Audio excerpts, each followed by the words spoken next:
Assalamualaikum warahmatullahi wabarakatuh. Sebelumnya kenalin, aku Tegar Ar-Rahman, mahasiswa 24 yang mana sekarang menjadi tentor untuk mata kuliah akuntansi keuangan. Jadi tanpa berlama-lama ini langsung tak mulai dari soal yang pertama ya. Jadi pada tanggal 1 Januari tahun 2022, PT Syariah ini membeli dua buah mesin tunai. Nah, datanya cara menggarap akuntansi keuangan ya tentunya kita tahu nih eh, harus tahu data-data yang ada. Yang data yang pertama adalah mesin A harga perolehannya itu 900 juta. Nih. Mesin B harga perolehannya 1.200.000.000 dengan nilai residu 10% dan umurnya 10 tahun.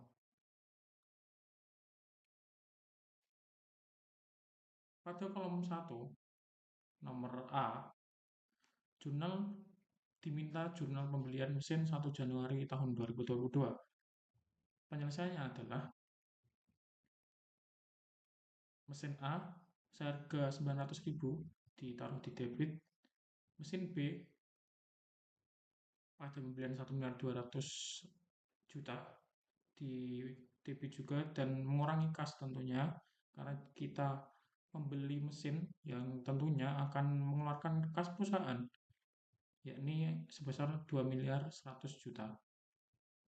Ya.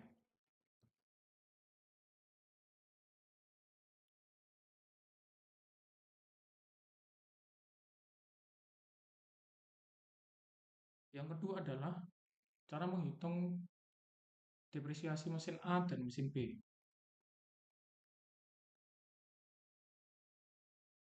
Depresiasi mesin A per tahun yakni 900 juta dikurangi 90 juta. Nah, 90 juta ini dari mana? Itu dari eh, harga perolehan nih 900 juta dikali dengan nilai residu. Nah, nilai residunya di sini itu ada 10%. Jadi dikali aja, nanti hasilnya segini, 90 juta. Dibagi dengan umur dari mesin tersebut. Umur tersebut di sini tertera di soal yakni 10 tahun ya. Jadi ya tulis saja 10 tahun gitu. Nah, hasilnya di sini adalah 81 juta seperti itu. Sama seperti cara yang mesin A, depresiasi mesin B per tahun yakni 1.200.000.000 tadi perolehannya di sini. Terus dikurangi dengan harga perolehan dikali dengan nilai residu. Residunya tadi 10%, jadi sorry, ini aku salah nulis ya. Ini nolnya harusnya tambah satu lagi. Harusnya ini 120 juta ya. Jadi nanti hasilnya di sini hasil akhirnya di sini 118.800.000.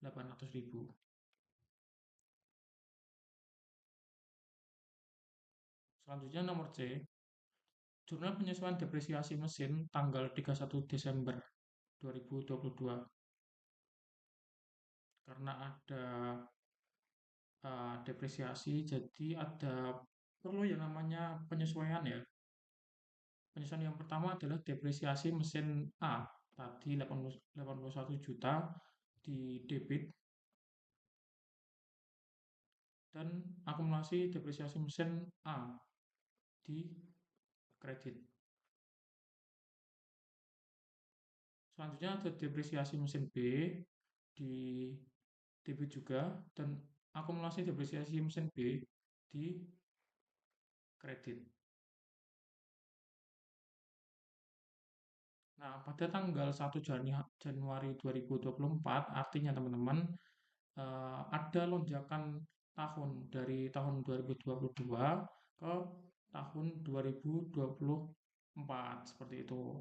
Ini soal nomor D ya. Jadi ini jurnalnya, ini ya. Tapi nanti dulu kita hitung bersama-sama caranya untuk menghitung jurnalnya. Ini kok bisa dapat 100 juta ini dari mana, 200 juta itu dari mana. Terus ini ada mesin A, 900 juta.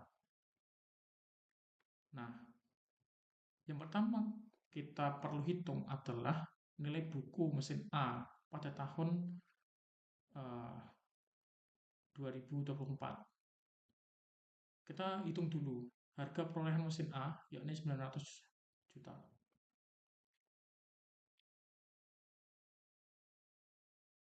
Yang perlu kita kurangi adalah pada saat akumulasi depresiasi mesin 2022 ke 2024 ini kan sudah terjadi ya lonjakan tahun yakni sebesar selama 2 tahun. Nah, 2 tahun ini dikali dengan jumlah depresiasi ya per tahun yakni pas kita hitung di sini itu per tahunnya itu 81 juta. Jadi di sini 81 juta gitu. Dikali 2 tahun yakni 162 juta. Nah, sisa dari nilai buku mesin A yakni masih 738 juta.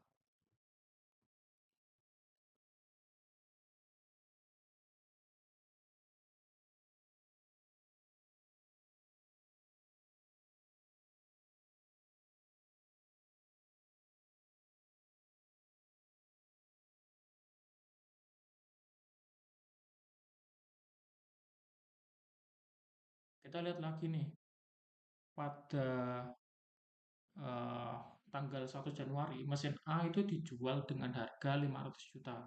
Sorry tadi agak lama aku habis minum ya.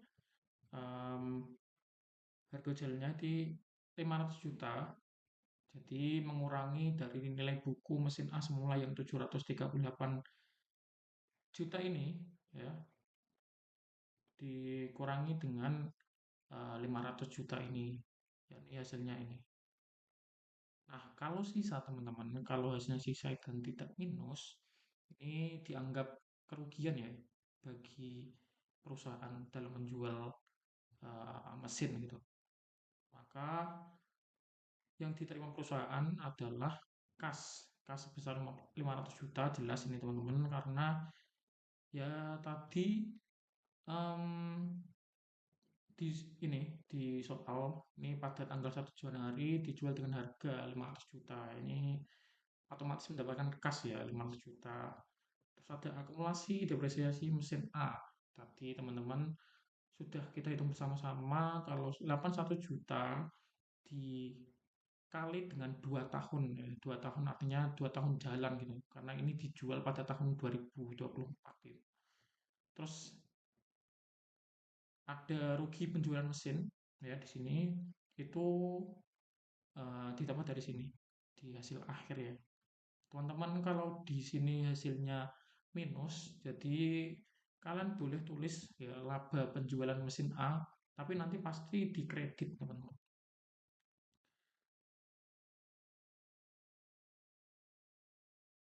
Terus yang terakhir adalah mesin A ya, harga perolehan awal di sini 900 juta itu dikredit. Jadi hasilnya balance teman-teman.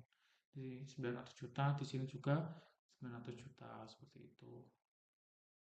Terus nomor ini yang agak tricky ya, nomor terakhir pada nomor satu, jurnal pertukaran mesin B dengan mesin C pada tanggal eh, 1 ya, oh sorry, pada tahun 2025 ya, pada tahun tersebut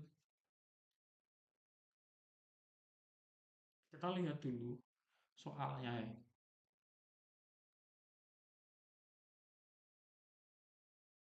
Pada tanggal 1 Januari 2025, mesin B ini ditukarkan dengan mesin baru, yaitu mesin C. Nah, harga perolehan mesin C itu 1 miliar 500 juta dengan nilai residu 10% dan umur ekonomisnya itu 10 tahun. Dalam tukar tambah tersebut, mesin B ini itu dihargai 800 juta gitu. Nah, kekurangan tukar tambah tersebut dibayar tunai. Menghitung nilai buku mesin B pada tanggal 1 Januari tahun 2025, ini langsung aja ya. Harga perolehannya mesin B itu 1.200.000.000.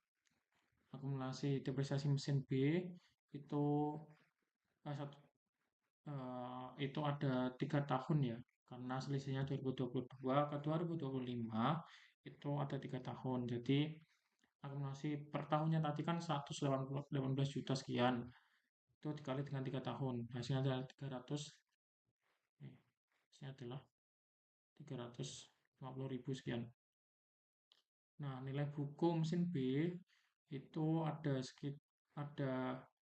843.000, 843 juta 600.000 ya, karena sisa dari eh, harga perolehan dikurangi dengan akumulasi depresiasi. Ini didapat harga jual mesin B tadi dihargai 800.000. Ini yang terakhir adalah rugi pertukaran mesin B. Nah, rugi karena ini positif, jadi ini dianggap kerugian ya teman-teman. Jadi kenapa di sini di jurnal itu kita tulis rugi. Jadi mesin C 1.500.000.000 di debit, akumulasi depresiasi mesin B di debit juga sebesar 350 juta sekian. Ada rugi pertukarannya tadi 43 juta sekian. Terus untuk kreditnya kita ada mesin B dan juga kas. Mesin B-nya 1.200.000.000 dan kasnya 700 juta. Karena di sini tertera itu karena kekurangan tukar tambah kita bayar atau tersebut dibayar tunai gitu. Terus ada yang terakhir nih nomor F, yang F ya, jurnal depresiasi mesin C pada 31 Desember tahun 2025 itu ada 150.000,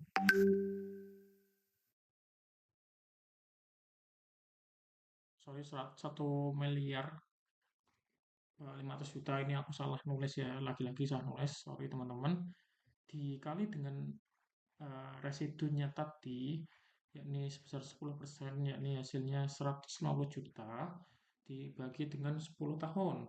10 tahun adalah lamanya mesin itu, oh sorry, itu adalah umur dari mesin tersebut. Dapatlah 135 juta sekian.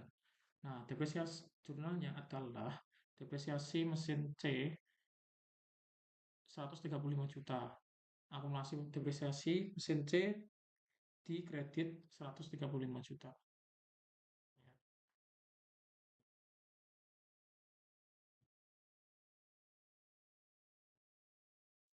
Kita masuk ke soal 2, teman-teman.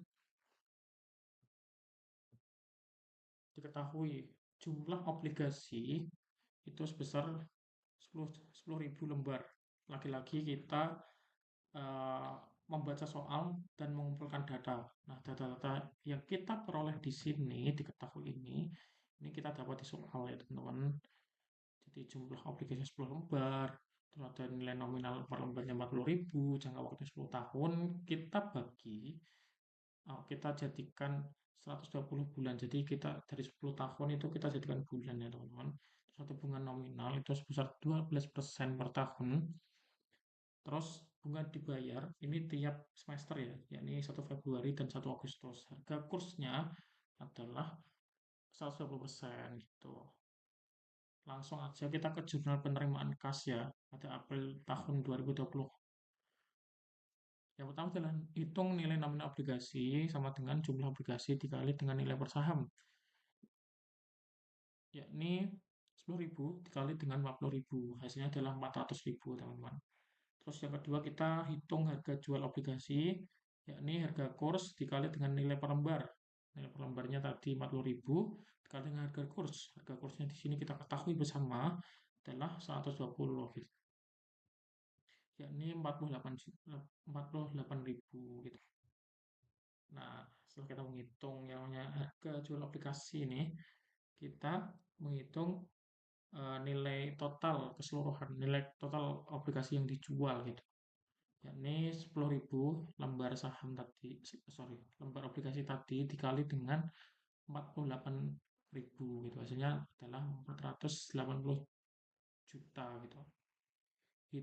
Yang keempat adalah hitung premi obligasi. Kita wajib ya yang namanya menghitung premi obligasi, teman-teman. Jadi nilai total obligasi yang dijual dikurang dengan nilai nominal obligasi. 480 juta dikurangi dengan 400.000. Hasilnya adalah 80 juta gitu, teman-teman. Nah, jurnal penerimaan kasnya otomatis karena ini penerimaan, jadi kasnya bertambah di debit 480 juta, hutang obligasinya 400 juta di kredit, dan premi premi obligasinya tadi 80 juta.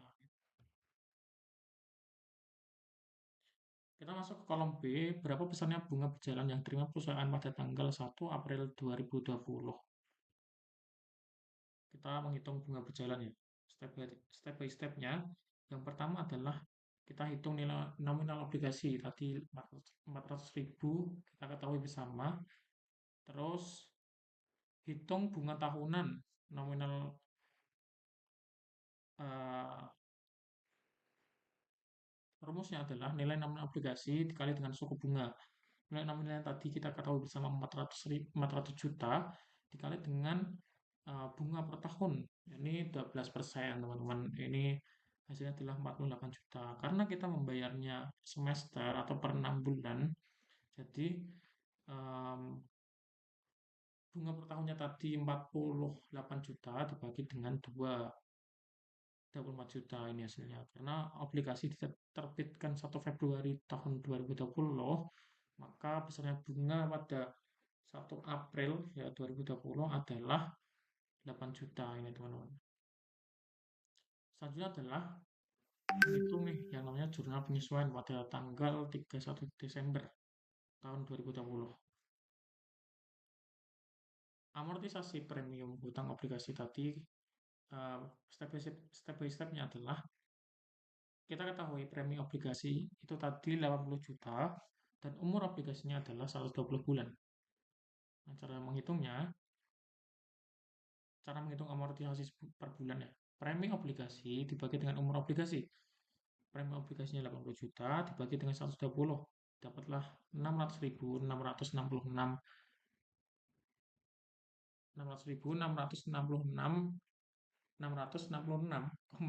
per bulan, ya 600 sekian lah ya intinya. Ya, amortisasi untuk 1 Februari sampai Desember itu kan 11 bulan ya, teman-teman. Jadi pada tahun tersebut, pada tahun 2020, amortisasi itu kan diterbitkan pada Februari, otomatis sisa dari uh, bulannya sampai Desember itu ada 11 bulan. Yakni tadi per bulannya amortisasinya adalah 600 sekian dikali dengan 11 bulan. Hasilnya hasilnya adalah 7 juta sekian, 7.333.333,33. Nah, jurnalnya adalah premi obligasi amortisasi di 7 juta sekian dan amortisasi obligasi di 7 juta sekian. Nah, selanjutnya adalah menghitung bunga terutang, jurnal penyesuaian yang berkaitan dengan bunga terutang. Bunga terutang kita ketahui bersama, bunga kan dibayar per periodenya itu 24 juta ya.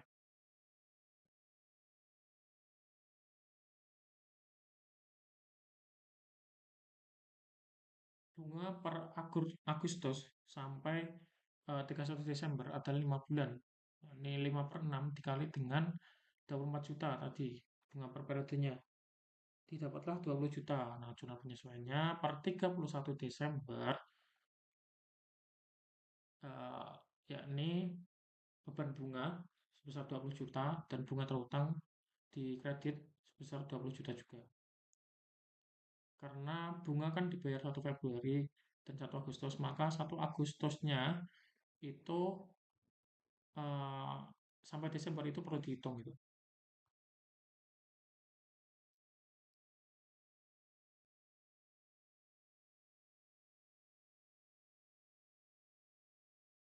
Selanjutnya nomor D, buatlah jurnal pembayaran bunga tanggal 1 April 2021 dan 1 Oktober 2021. Nah, setahun yang akan datang ya, ini untuk menunjukkan reng-rengan setahun yang akan datang. Kita ketahui bersama kalau bunga terhutang 1 Agustus sampai 31 Desember tahun 2020 itu kan sebesar 20 juta ya. Nah, amortisasi obligasi 1 Januari sampai 1 April itu 3 bulan. Nah, amortisasi obligasi itu tadi kan 600.000 sekian dikali dengan 3 bulan, yakni hasilnya 2 juta gitu. Nah, total bunga dibayar per 1 April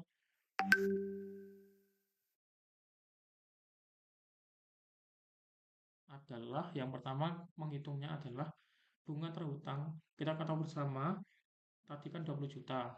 Beban bunganya eh, 1 tahun penuh pas 1 periode ini kan 24 juta dikurangi dengan 20 juta bunga terhutang hingga Desember tadi didapatlah nilainya 4 juta. Karena ada amortisasi premium 3 bulan sebesar 2 juta, maka beban bunga itu 4 juta. Ya tadi 4 juta ini dikurangi dengan 2 juta, hasilnya adalah 2 juta. Jadi beban bunganya adalah 2 juta. Untuk jurnalnya teman-teman, uh, hutang bunganya tadi 20 juta, di debit, premi hutang aplikasinya 2 juta, dan beban bunganya ada 2 juta ini.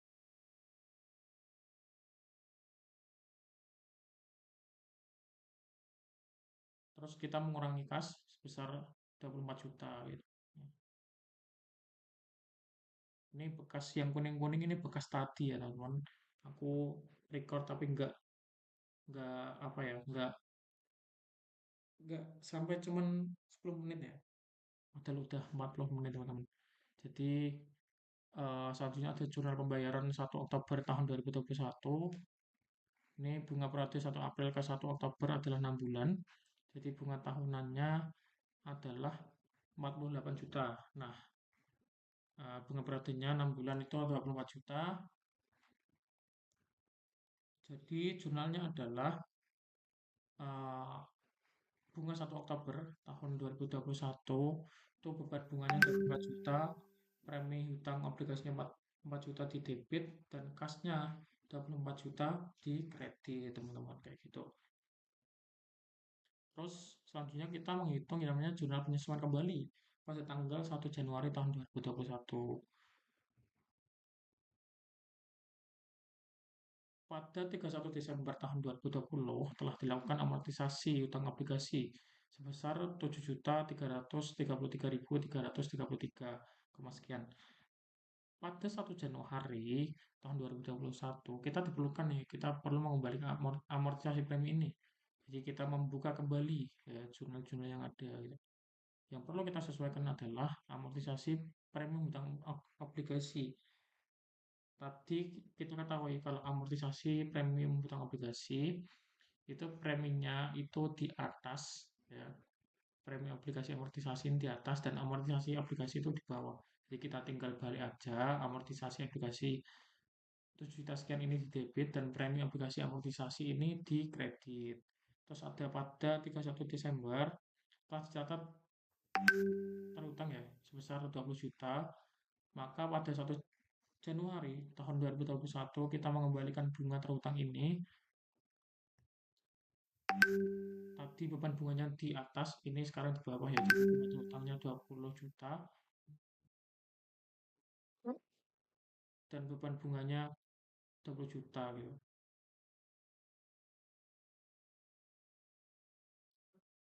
Terus selanjutnya ada jurnal pelunasan obligasi pada jatuh tempo. Ini jumlah obligasinya 10.000 lembar, nilai nominal per lembar 40.000 tadi. Maka nilai nominal obligasi 10.000 dikali dengan 440.000 sama dengan 400.000. 400 juta maksud saya ya. Karena obligasi diterbitkan pada tahun 2020 dengan masa berlaku 10 tahun, maka pada saat jatuh tempo perusahaan wajib mengembalikan nih pokok utang obligasi kepada pemegang obligasi sebesar nilai nominalnya. Nilai nominalnya tadi 400 juta, jadi jumlahnya kita tulis ya 400 juta, utang obligasi di 400 juta di debit dan kasnya kita di kredit sebesar 400 juta gitu teman-teman. Jadi langsung aja kita masuk ke soal yang ketiga teman-teman. Jadi yang pertama kita tahu dulu nih, maksudnya kita kumpulkan dulu data-data yang ada dari nilai nominal obligasi sebesar 50 juta, jangka waktunya, bunga nominal, eh, tingkat bunga efektif, dan lain sebagainya.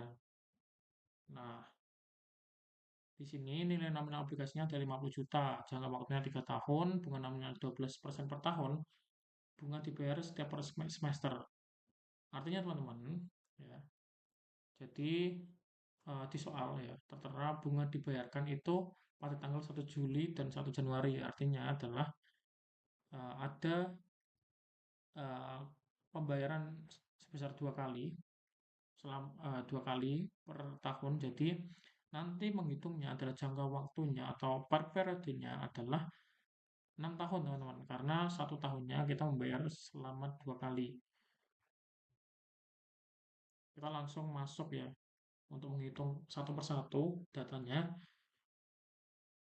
Yang perlu kita hitung yang pertama adalah bunga per semester teman-teman. Nah, bunga per semester adalah nilai nominal eh, obligasi adalah 50 juta dikali dengan 20%. Nah, 20% per tahun ini adalah bunga nominal. Ya, dibagi dengan 2. Nah, 2 ini adalah uh, tadi kan kita bayarnya 2 kali dalam setahun ya. Ya, jadi ini tulis 2 aja. Sama dengan 3 juta. Ini adalah bunga per semesternya, teman-teman. Nah, tingkat bunga efektifnya per semester otomatis kita juga bagi 2. Ini ada 10% dibagi dengan 2, ini 5% ya. Nah, jumlah periodenya ini kita ketahui bersama juga 6 semester. Terus untuk mendapatkan 0,74 dan 7462 dan 5,0757 itu kita dapat dari tabel present value ya. Present value tabel 3 dan tabel 4 gitu. Nah, cara menghitungnya gimana sih, Mas? Gitu. Nah, cara menghitungnya, cara membacanya ya. Jadi, kita ketahui bersama kalau periode pembayaran kita adalah 6 kali gitu. 6 kali. Jadi, ini kita lihat dulu periode periode atau N-nya tuh 6 kali. Terus kita lihat nih, bunga efektifnya tadi kan 10% ya, kita bagi 2. Nih, mana? Nah, bunga efektifnya kan 10% ya, kita bagi 2 karena kita membayarnya per semester. Jadi ini tinggal 5%. Jadi ada present value di tabel yang 3 itu 5%. 5% dengan periodenya 6. Kita cari titik titik temunya. Nah, titik temunya di sini adalah 0,7462 gitu. Sama juga pada tabel 4, caranya sebenarnya sama. 5% ya, 5% ini bunga efektifnya dengan N-nya tadi periodenya 6. Kita cari di tengahnya. Nanti di tengahnya titik potongnya itu ada di 5,0757 gitu. Nah, setelah kita tahu nih data-data yang di atas bunga per semester 3 juta, tingkat bunganya per semester itu 5%, jumlah periodenya 6 semester. Terus dari tabel juga kita udah mengetahui nih present value dari tabel 1 ini 0,74 sekian dan 5,07 sekian. Jadi kita boleh nih langsung menghitung soalnya gitu. Langsung menjawab soalnya gitu. Nah, Yang perlu kita hitung adalah penerimaan kas pada 1 Januari tahun 2022.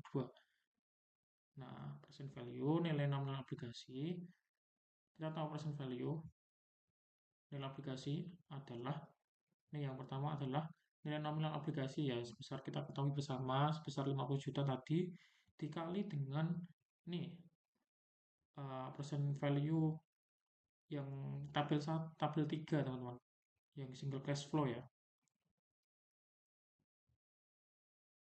yakni dikali dengan 0,74762. Hasilnya adalah 37.310.000.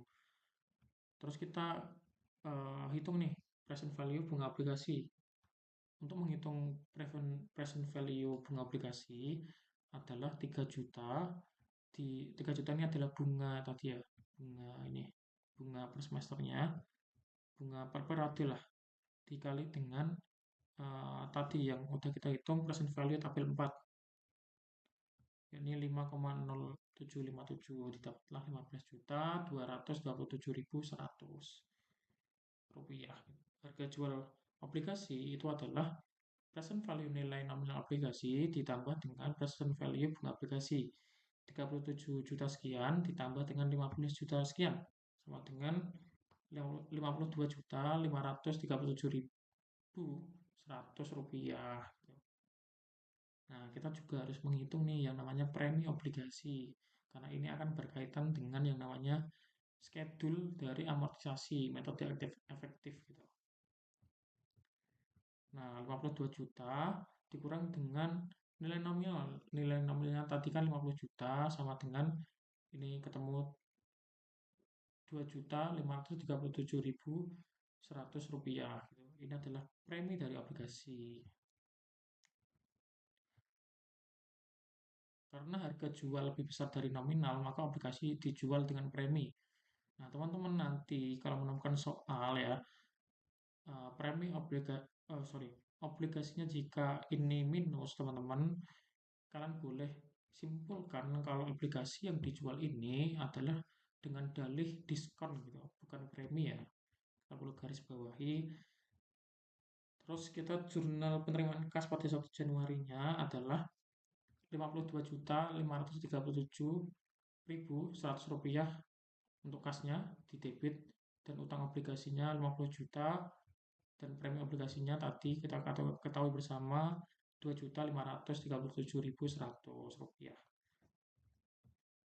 Masuk ke B.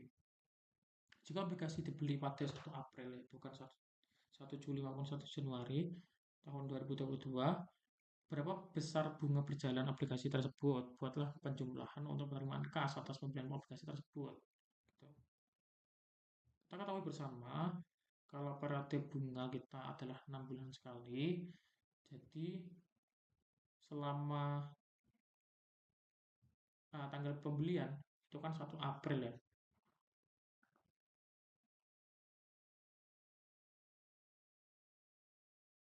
1 April, maka bunga berjalan itu sebesar 3 bulan. Nah, bunga berjalan di sini adalah 3 juta tadi ya. Dikali dengan 3. 3 ini adalah bunga berjalan tadi selama 1 April, dibagi dengan jumlah bulan per periode. Per periode tadi kan jumlah bulannya kan 6 ya. Jadi kita dapatlah 1.500.000. Nah, kas yang diterima perusahaan, harga obligasi plus bunga berjalan 52 juta sekian tadi ditambah dengan 1.500.000, sama dengan 64 juta 37.100. Nah, maka jurnalnya pada April 2022 kasnya 54 juta 37.100 rupiah untuk debit, utang obligasi dikredit sebesar 50 juta, premi obligasi tadi 2.537.100 rupiah, dan bunga berjalan sebesar 1.500.000 gitu. Ini adalah jumlah penerimaan atas obligasi tersebut itu. Yang ketiga adalah schedule ya. Yang terakhir, schedule dari amortisasi metode bunga efektif tadi. Yang pertama adalah beban bunga, itu nilai tercatat tadi awal sama uh, ini adalah rumus ya. Ketiga ini adalah rumus untuk menghitung schedule dari amortisasi ini. Nah, kita soroti bersama pada 1 Januari tahun 2022 itu eh, belum terjadi transaksi, maka beban bunga, kas dibayar, amortisasi premi itu masih kosong, teman-teman. Nah, barulah pada 1 Juli itu tercatat karena ada pembayaran nih, karena ada transaksi yang berlangsung gitu. Jadi otomatis beban bunganya ada, amortisasi kas dibayar juga ada gitu. Nah, gimana sih Mas cara menghitung beban bunganya gitu? Nah, beban bunga itu adalah kita ketahui bersama nilai tercatat awal ini ya 52.537.100 dikali dengan beban bunga ya, beban bunganya tadi 5% ya teman-teman.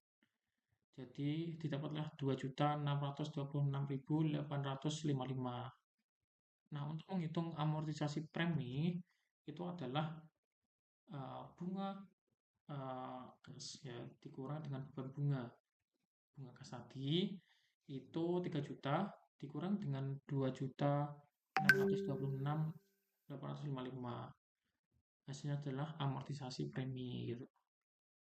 Nah, untuk menghitung nilai tercatat akhir itu adalah nilai tercatat awal dikurangi dengan amortisasi premi, yakni 52 juta dikurangi 52.537.100 dikurangi dengan 373.145 didapatlah 52.163.955 gitu. Ya, caranya sama teman-teman sampai ke bawah ya, sampai pokoknya tuh sampai nominalnya kembali ke 50 juta gitu. Nah, untuk nilai tercatat awal pada tahun 2023, 1 Januari 2023, kita menggunakan nilai tercatat akhir pada 1 Juli tahun 2022 gitu. Caranya masih sama, beban bunganya 5%, nilai tercatat awal masih sama ya teman-teman. Nanti kas bunga kas 3 juta dikurangi dengan beban bunga, dapatlah amortisasi premi, terus dapat nilai tercatat akhir gitu. Terus nanti pindah ke sini lagi sampai ke bawah. Nah, yang terakhir 49.999.101 rupiah. Kita bulatkan aja menjadi 50 juta. Kayak gitu. Di sembilan itu teman-teman untuk nomor 3 mungkin saya akan segera akhiri. Terima kasih buat teman-teman yang udah menonton ya dan udah mendengarkan. Harapan saya sendiri sebagai tentor, tentunya teman-teman bisa paham dengan tahu dengan apa yang saya sampaikan. Saya juga berharap teman-teman untuk mengerjakan UAS dengan baik dan benar. Kurang lebihnya saya mohon maaf. Nun wal turun. Wassalamualaikum warahmatullahi wabarakatuh.